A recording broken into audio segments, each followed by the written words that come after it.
안녕하세요. 뉴스반장입니다. 한동훈 법무장관보다 탄핵 우선순위에 있는 분도 있다라는 말씀하셨습니다. 이 분이 누굽니까? 아니, 그건 아직 저희가 지금 내부적으로 검토 중에 있어서 네. 아마 곧 가셔야 될 거고, 빠르면 이번 9일 본회의부터 상정할 생각을 갖고 있습니다. 9일에요. 탄핵안을. 예. 혹시 그냥 제가 대놓고 한번 여쭤보겠습니다. 이동관 방통위원장이 맞습니까? 그 대상 중에 검토 대상 중에 한 명은 맞습니다. 그러면 9일에 지금 탄핵소추안이 국회에 올라갈 수도 있다라고 하는 대상이 이동관 위원장 말고 또 다른 사람이 있을 수가 있다는 말씀이십니까 혹시? 예, 그래서 몇 명을 놓고 지금 검토 중에 있고요. 예. 그래서 이번에 저희들은 9일 본회의 때 탄핵안도 같이 올릴 예정으로 지금 생각을 하고 적극 검토 중에 있습니다. 그럼 하나만 더요. 그러면 복수의 탄핵소추안이 9일에 한꺼번에 올라갈 수도 있다라는 말씀으로 이해를 해도 되는 겁니까? 제가 확답은 드릴 수 없지만 그건 제가 판단하는 게 아니라 예.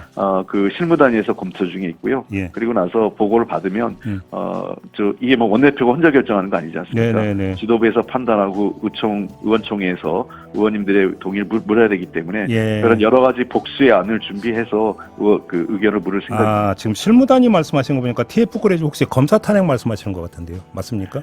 여러 단위가 지금 있습니다. 그래서 의견이 올라오고 있고요. 네. 또 아까 말씀드린 대로 이동관 방통위원장 관련해서는 과방위원들이 굉장히 적극적으로 지금 이걸 추진하고 계십니다. 그러면 9일이라고 만약에 말씀하시면 지금 성안 작업도 거의 완료가 거의 다 돼 있는 상태라고 해석을 해야 되는 것 같은데요. 맞습니까? 이미 오래전부터 실무 작업을 제가 10월 달에 내부적으로 검토하겠다고 얘기했지 않습니까? 예. 그래서 그때 그냥 손 놓고 있었던 건 아니고요. 내부적으로 쭉 준비를 해왔고. 네. 홍익표 더불어민주당 원내대표는 9일 본회의에서 다수의 탄핵 소추안 상정을 검토 중이며 이동관 방송통신위원장이 대상 중 한 명이 맞다고 6일 밝혔습니다. 홍익표 원내대표는 이날 MBC 라디오 김종배의 시선 집중에서 언론 인터뷰에서 한동훈 법무부 장관보다 탄핵 우선순위에 있는 사람이 있다고 했는데 이동관 위원장인가라는 질문에 이같이 답했습니다. 홍 원내대표는 아직 저희가 내부적으로 검토 중에 있어서 곧 가시화될 것이라며 빠르면 이번 9일 본회의부터 상정할 생각이라고 조심스럽게 말했는데요. 9일 탄핵안 추진 대상이 다수인가라는 질문에 홍 원내대표는 그렇다. 몇 명을 놓고 지금 검토 중에 있다고 정확하게 밝혔습니다. 홍 원내대표는 실무단위에서 검토 중이라며 지도부에서 판단하고 의원총회에서 의원들의 의견을 물어야 하기에 복수안을 준비해서 의견을 물을 생각이라고 말했는데요. 진행자가 실무단이라면 TF가 꾸려진 검사 탄핵을 말하는 것 같다고 묻자 홍 원내대표는 여러 단위가 있어서 의견이 올라오고 있다며 이동관 위원장 관련해서는 과방위원들이 굉장히 적극적으로 추진하고 있다고 설명했습니다. 민주당 검찰 독재 정치 탄압 대책위원회는 검사범죄 대응 TF를 구성해 비리검사에 대한 대응 조치도 논의해 왔는데요. 지난달 26일 열린 2차 회의에서는 2호 탄핵검사로 고발 사주 의혹으로 재판을 받고 있는 손준성 대구고검 차장검사와 대기업 접대, 처가 가정부 범죄 기록조회 등 여러 의혹을 받고 있는 이정섭 수원지검 2차장 검사, 라임 사건의 주범인 김봉현 전 스타모빌리티 회장으로부터 고액의 술 접대를 받은 검사 3명 등이 거론된 것으로 알려졌습니다. 겉으로는 드러나지 않고 있지만 꾸준히 장관과 검사 탄핵을 준비해오고 있었던 건데요. 내심 기대가 됩니다. 하지만 왜 이렇게 더디기만 한지 저만 그렇게 느껴지는지 모르겠는데요. 이러다가 타이밍을 다 놓치게 되는 건 아닌지 걱정이 앞서는 거죠. 윤석열 당시 검찰총장을 탄핵하지 못해 벌어진 지금의 현실을 되돌아본다면 이렇게 머뭇거리고 있을 시간이 있을까 싶은데요. 제발 신속하게 움직여줬으면 합니다. 다시 말하지만 후폭풍은 없습니다. 방통위법 18조를 보게 되면 방심위는 독립적으로 사무를 수행해야 된다라고 돼 있어요. 누가 방심위의 독립적 직무를 방해했는가를 밝혀야 되는 거죠.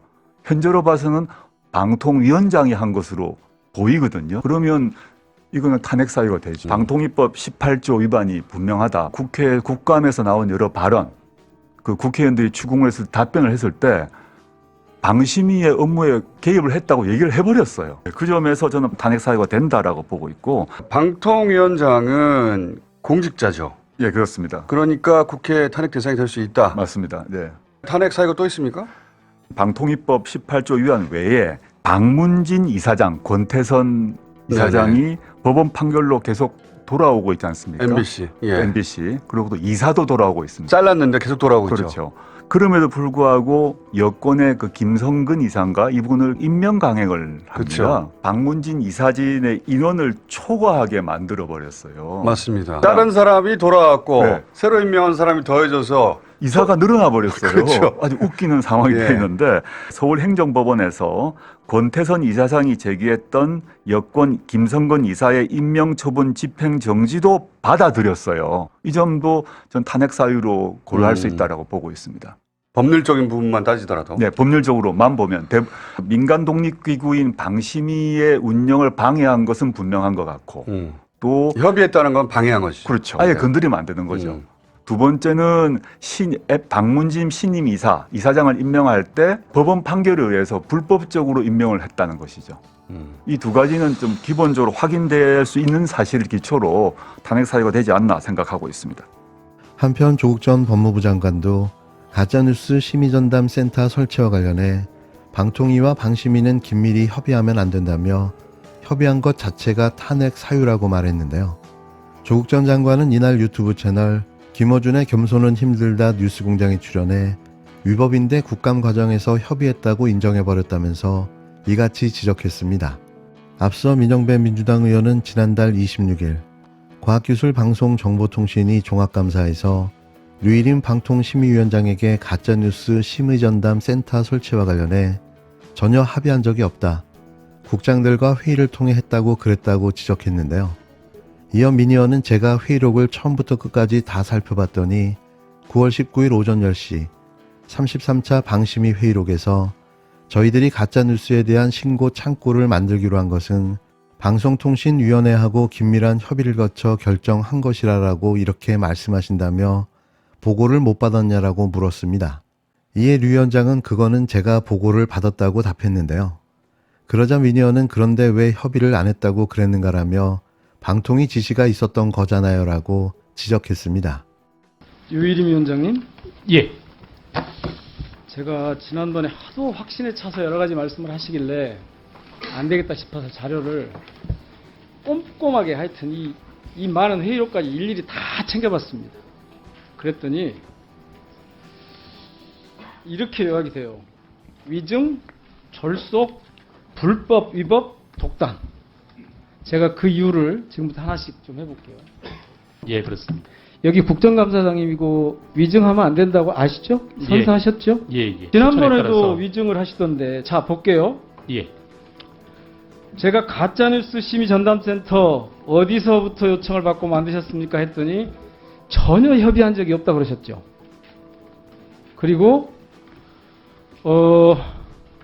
그 제가 거듭 확인을 했는데 그래도 여전히 하여튼 누가 만들자고 해서 그런 게 아니라 우리가 국장들하고 회의를 통해서 했다 그러셨죠. 예, 그렇습니다. 예.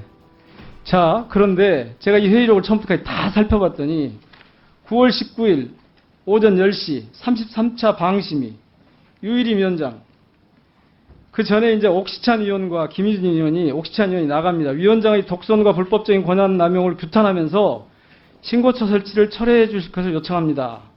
그리고 지금 와 있는 이 심의는 보류해야 된다. 즉 뉴스타파 관련한 그 보도 심의 보류해야 된다. 이렇게 얘기를 하고 나갑니다.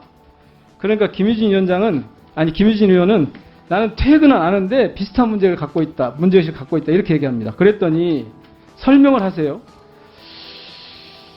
그리고 저희들이 가짜뉴스에 대한 신고 창구를 만들기로 한 것은 방송통신위원회하고 긴밀한 협의를 거쳐서 결정한 것이고 이렇게 말씀을 하세요. 위증하신 거 맞죠? 이 회의 자료에 보니까 제가 일부러 처음부터 다 봤어요. 그랬더니 방송통신위원회하고 긴밀한 협의를 거쳐서 결정한 것이 맞다. 결정한 것이다. 라고 위원회 내에서 설명을 합니다. 방통위에서 가짜뉴스 근절 TF에 가서 거기서 신속심의해라 전담센터 만들어라 라는 얘기를 보고를 받으셨습니까? 못 받으셨습니까? 직원들이 참석한 회의에. 그건 제가 보고를 받았습니다. 그러면 왜 협의를 안 했다고 그러세요? 방통위 지시가 있었던 아니요, 거잖아요. 제가 이게 지금 그 문건인데 이 회의가 9월 13일에 열립니다. 지금 말씀드린 건 9월 19일이고요. 9월 13일에 열리는데 방통위에서 가짜뉴스 신속 구제 및 심사제도, 그러니까 이른바 신속 심사 패스트트랙 하겠다는 거죠.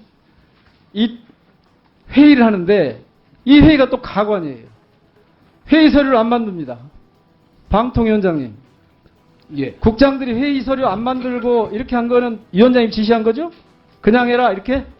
조 전 장관은 당시 발언을 짚으며 협의를 안 해야 되는데 협의를 했고 인터넷 언론을 방심위를 통해 규제하겠다고 결정했다. 반헌법적 결정을 두 기관이 협의한 것이라고 말했는데요. 이어 누가 어떤 절차에 의해서 그런 협의를 했는지 밝혀야 된다고 강조했습니다. 방송 장악을 위해 대놓고 불법도 불사하고 있는 거죠.